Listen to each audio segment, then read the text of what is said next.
네, 안녕하세요. 네, 여러분과 같이 한국사를 공부하게 될 한국사 강사 이진우라고 합니다.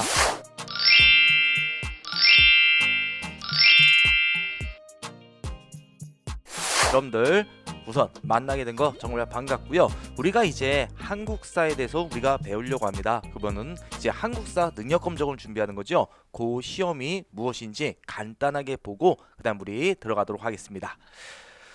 자, 여러분들이 보는 이제 시험, 한국사 능력 검정 시험 대강 요강입니다. 어떤 시험을 봅니까, 여러분들? 우선 한국사 능력 검정은요, 심화와 그 다음에 기초 과정으로 크게 두 가지로 나눠진다고 보시면 되겠습니다. 그 다음에 자신이 획득한 점수에 따라 이제 등급이 결정되는 것이죠. 그렇죠? 그래서 3등급 이상은 60점, 그 다음에 2등급은 70점, 1급은요 이제 80점 이상이라고 보시면 되겠습니다.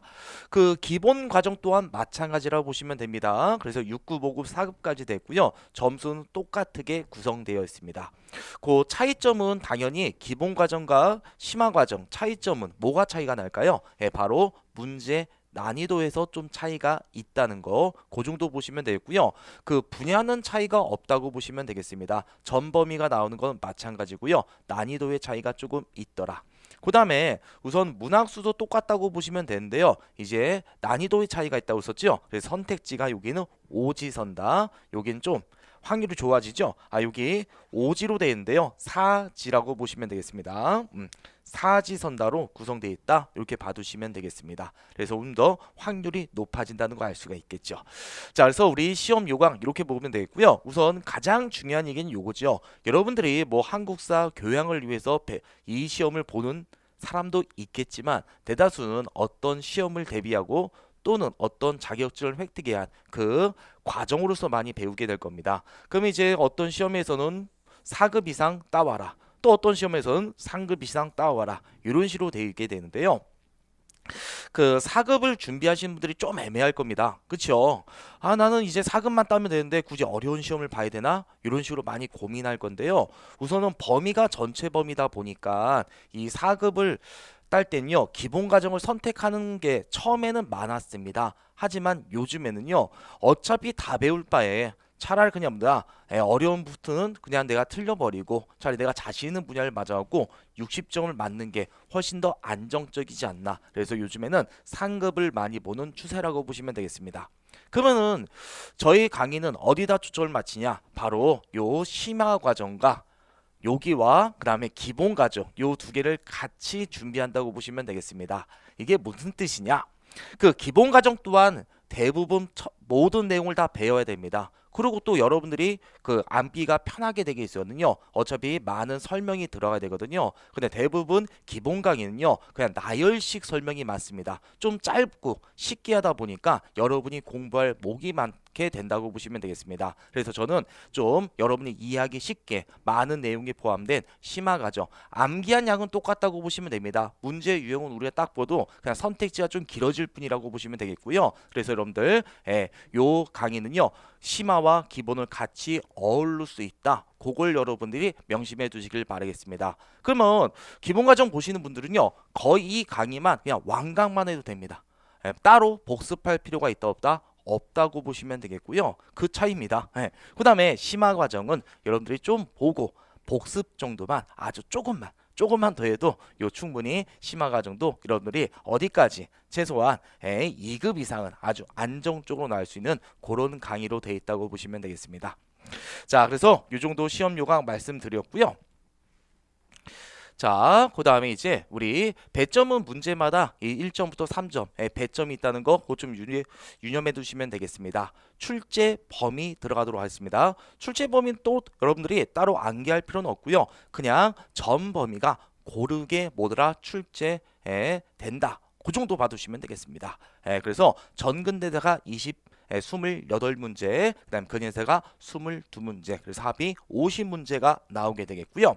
그 다음에 그 출제 포인트는요, 거의 또 고르게 나온다고 보시면 되겠습니다. 선사시대부터 우리가 살고는 현재까지 고르게 나온다는 거 그 정도. 그래서 여러분들 뭐 나는 뭐 고려와 조선이 많이 나오니까 여기만 파겠다. 에이 그러면 안 되겠죠 여러분들. 전체적인 한국사 배운 김에 전체적으로 공부하시면 되겠습니다. 자 우리가 한국사 능력검정에서 기본적인 과정을 이렇게 봤고요. 그럼 이제 이 수업이 어떻게 진행되는지 그걸 한번 들어가 보도록 하겠습니다. 우선은 제가 말씀드렸다시피 강의는 매우 이해 중심 강의로 해서 설명만 잘 따라오면 다 이해가 되실 것입니다. 그 다음에 이제 한국사는 또 범위가 많다 보니까 암기를 해야 되죠. 그 암기도 저한테 맡겨주시면 되겠습니다. 그래서 한마디로 쉬운 문제부터 어려운 문제까지 제가 단계별로 문제를 준비할 겁니다. 강의한 다음에 원래 대부분 문제풀이 강의가 따로 있는데 그건 아닙니다. 강의와 문제가 같이 어우러져서 여러분들은 강의 들 때 처음에는 뭐 하고요? 이해를 먼저 하시면 되고 그 다음에 암기도 문제 풀다 보면 암기가 저절로 될 것입니다. 그래서 쉬운 문제에서 어려운 문제 저랑 같이 문제 풀면 암기도 될 거라는 거 그거 여러분한테 말씀드리고요. 자, 그 다음에 그 마지막 강의가 끝나면 또 한 판에 아주 요약 정리가 되는 그런 강의도 있습니다. 그래서 여러분들 그 제가 설명할 때 뭐 필기하려고 그런 노력 필요 없습니다. 그냥 교재 보고 여러분들이 형광펜으로 딱딱 줄만 치겨주면 되겠고요. 그 다음에 이제 따로 필기할 것도 없이 여러분들이 딱 한 판에 한눈에 보기 좋게 그런 강좌도 구성했으니까 여러분이 해야 될 건 한 가지밖에 없죠. 열정을 가지고 이 강의를 완강만 해주시면 되겠습니다. 자, 그래서 여러분한테 부탁드리고 싶은 거는 열정으로 이 강의를 완강, 알겠죠? 그게 여러분한테 부탁드릴 말이라는 거. 자, 그리고 이제 우리 본격적인 이제 한국사 강의로 들어가도록 하겠습니다. 그 들어가기 전에 여러분들 우리 간단한 한국사 지식 먼저 들어가야 되거든요. 그래서 이것도 편안하게 들어보시면 되겠습니다. 긴장 안 하셔도 됩니다. 자, 우선 여러분들 이게 한반도라는 거 다 알고 계실 겁니다. 그렇죠? 자, 이제 한반도가 되겠고요. 자, 그럼 이제 요 한반도, 왜 한반도라고 아시나요, 여러분들? 요건 뭐가 된다? 반도가 되죠, 여러분들. 반만섬이다. 그래서 반도 이렇게 말하고요. 이 한반도에 바로 누가 살고 있습니까? 이 반도에 한민족이 살다 보니까 한반도 이렇게 말하게 됩니다. 그 다음에 이제 그 강이 좀 나오게 되거든요. 우선 여러분이 제일 많이 아는 강, 어차피 하나밖에 없죠. 무슨 강? 네, 한강. 요 위쪽에서 흐르는 강이 무슨 강? 북한강. 남쪽에서 흘러내려온 게 남한강이 되겠습니다. 요거 퀴즈나 있을 건데 요거 많이 틀립니다. 여러분들 여기는 강에 뭐가 됩니까? 상류 아니면 하류라고 합니까? 강에 뭐라고 합니까? 상류 이렇게 말한다는 거 알 수 있을 겁니다. 그 다음 여기는 뭐가 됩니까? 강에 뭐가 되죠? 하류가 되죠. 하류. 자, 그러면은 저는 여기까지 여러분이 다 마치거든요. 요걸 이제 여러분한테 물어보려고 합니다. 요쪽은 강의 상류가 됩니까? 하류가 됩니까? 여기 강에는요, 여기 상류가 됩니다. 이 밑에 있다고 해서 하류라고 하시는 분들이 있는데요. 우리나라는 이쪽에 무슨 산맥? 태백산맥이 있지 않습니까? 그래서 동고서저 지역, 동쪽이 높고 서쪽이 낮은 지역. 그래서 강물은 위에서 아래로 흐르게 되는 거죠. 그래서 이쪽이 위가 됩니다. 높은 지역. 그래서 강물이 이렇게 내려올 뿐입니다. 위도상 낮아서 우리가 남한강 이렇게 부를 뿐입니다. 그래서 우리가 알고 있는 강 뭐 하나 끝냈습니까? 한강 하나 끝냈습니다. 그 다음에 이제 두 개만, 오늘은 딱 두 개만 요쪽에 흐르는 강 있지 않습니까? 요쪽이 무슨 강? 압록강이라고 합니다. 압록강. 왼쪽에 있는 게 무슨 강? 압록강. 이렇게 두시면 되겠고요. 여기 북쪽에 흐르는 강 있지 않습니까? 요건 머리 두자 쓴다고 보시면 돼요. 우리나라에서 제일 머리 꼭대기에 있다. 그게 무슨 강? 두만강. 두 개 구분할 수 있겠죠? 무슨 강과 무슨 강? 두만강과 압록강. 이 정도. 자, 그래서 여러분들 우리가 그 교과서를 보다 보면요, 압록강 중류 지역이다. 그 다음에 두만강 지역에 사군과 육진이 개척된다. 이런 단어가 나오게 됩니다. 그래서 여러분들은 최소한 강이 나오면 어느 위치인지, 그리고 그 머릿속에 어느 위치인지 알고 있지 않습니까? 그럼 기억이 더 잘 됩니다. 그래서 여러분들 아주 기본적인 내용 이렇게 말씀드렸고요. 그 다음에 이제 하나만 더 들어가도록 하겠습니다. 딱 하나만.